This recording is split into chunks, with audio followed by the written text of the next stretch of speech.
So matapos ang laban ng Warriors kontra OKC ay dito naman tayo sa bakbakan naman ng Dubs versus San Antonio Spurs. Hindi basta-basta itong Spurs kasi mainit din ang kupunan na ito sa maagang umpisa this season, kung saan kasalukuyang nasa number 2 po sila ngayon sa Western Conference na may 8-2 win-loss record. Tatayong malaking challenge na naman ito para sa Dubs kasi dadayo sila sa home court ng San Antonio, na alam naman natin na hirap silang manalo sa road ngayong season ay nag-iisa lang ang panalo nila sa labas ng kanilang bahay, yun lang laban nila kontra Los Angeles Lakers.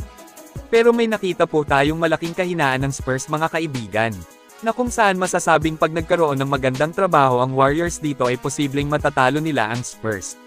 Dapat na i-lockdown nila si Wemby sa depensa, palagi nilang edu-double team si Wemby kagaya ng ginawa ng Phoenix Suns sa kanya, na nagresulta ng 9 points lang ang naitala ni Victor sa larong ito.